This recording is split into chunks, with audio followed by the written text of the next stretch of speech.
Olá, sétimo ano A. Sejam todos bem-vindos a mais uma aula de ciências. Hoje iniciaremos os conteúdos do livro didático. Então eu peço que todos aqueles que já foram na escola buscar o seu livro, que realizem a leitura da página 12 e da página 13. Essa leitura é super importante para que vocês possam compreender melhor o conteúdo. Vamos para a aula de hoje?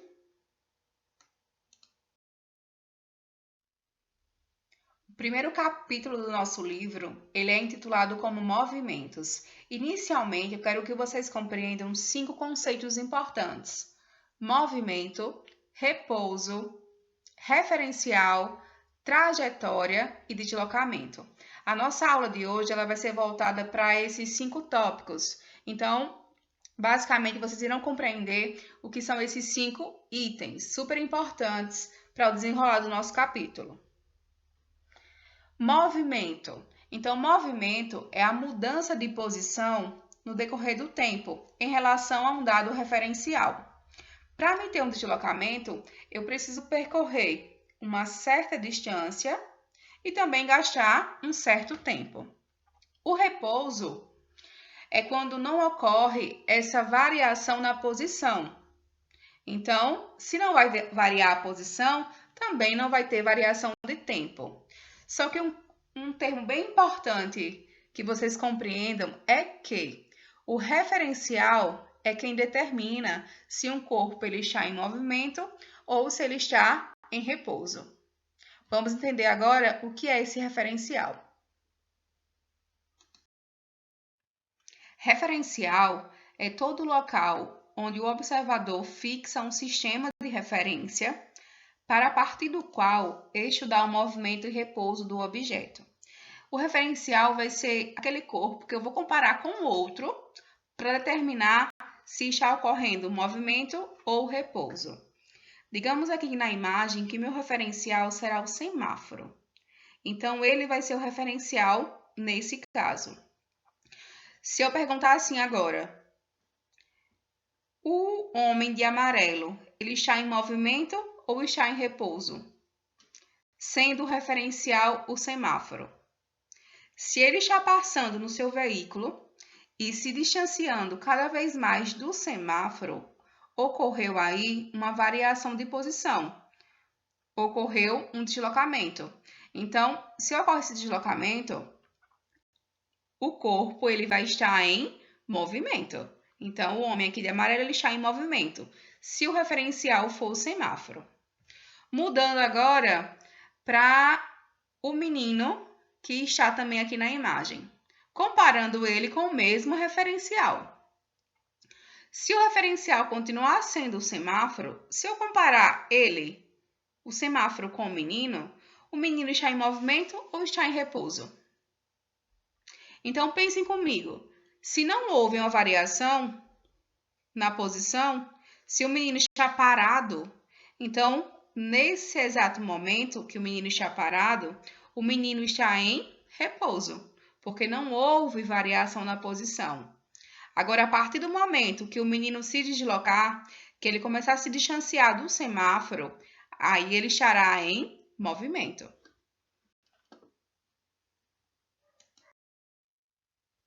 Mais um exemplo, para que vocês possam compreender justamente se um corpo está em movimento ou se está em repouso.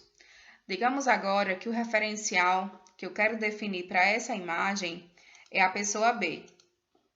Então, a pessoa B é o referencial.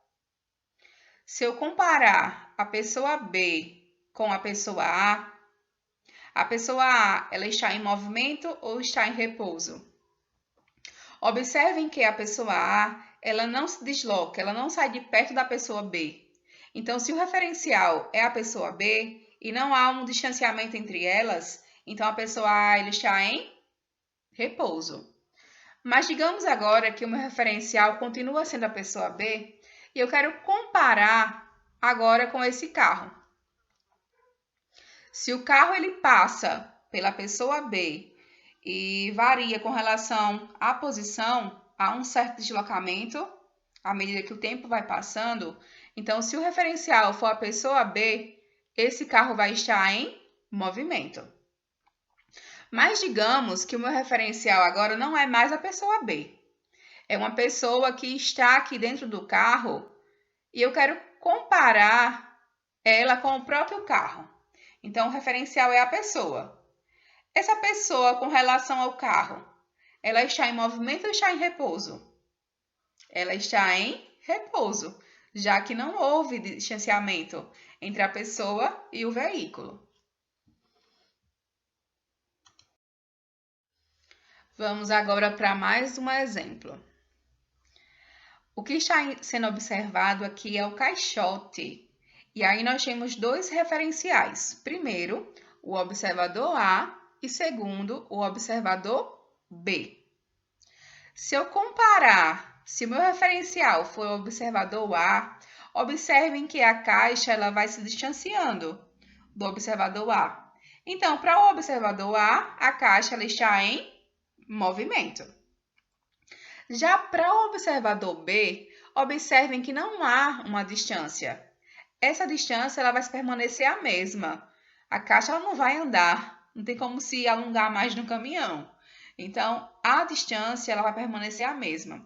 Se não há variação de posição, então, para o observador B, para o referencial B, o caixote ele está em repouso.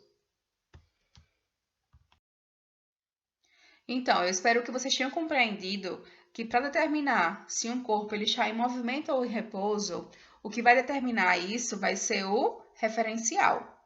Vai ser a referência, o corpo que eu vou comparar com aquele que está sendo analisado. Trajetória e deslocamento. A trajetória é o caminho por onde o movimento é realizado. A trajetória é o caminho a ser percorrido. Já o deslocamento vai ser a quantidade de metros ou quilômetros que aquele corpo ele gastou para se deslocar em um determinado tempo. Para podermos calcular esse deslocamento, será necessário que vocês compreendam essa fórmula aqui, que se lê da seguinte forma: ΔS igual a SF menos SI. ΔS é o deslocamento ou a distância percorrida, que é o que você quer descobrir. O SF vai ser a posição final, ou seja, o metro final que a pessoa chegou, o quilômetro final que ela chegou, e o SI será a posição inicial, onde se iniciou esse deslocamento. Para facilitar a compreensão, trouxe aqui alguns exemplos para a gente praticar. Então, o primeiro exemplo diz o seguinte: um carro parte do quilômetro 30 de uma rodovia e para no quilômetro 190. Qual a distância percorrida pelo automóvel? Quando nós passamos nas rodovias, tem lá algumas plaquinhas, quilômetro 30, quilômetro 40. Então, esse carro, ele começou sua trajetória no quilômetro 30 e foi até o quilômetro 90, onde ele parou.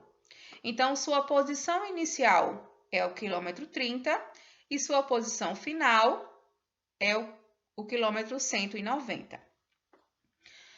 Se perguntou qual foi a distância percorrida, então eu tenho que utilizar a fórmula da distância percorrida, que é a seguinte: ΔS é igual a SF menos SI, ou seja, distância percorrida é igual à posição final menos a posição inicial. Então, vamos lá aplicar na formulazinha os nossos números que nós temos na questão. Distância percorrida vai ser igual. Qual é a posição final? 190 menos a posição inicial, que foi quanto? 30. Fazendo a subtração, 190 menos 30, 160. Então, desta forma, a distância percorrida pelo carro foi de 160 quilômetros. Outro exemplo, bem fácil, no mesmo estilo do exemplo anterior. Diz o seguinte: Imagine que um carro está no quilômetro 10 de uma rodovia e precisa ir até o quilômetro 25 da mesma rodovia.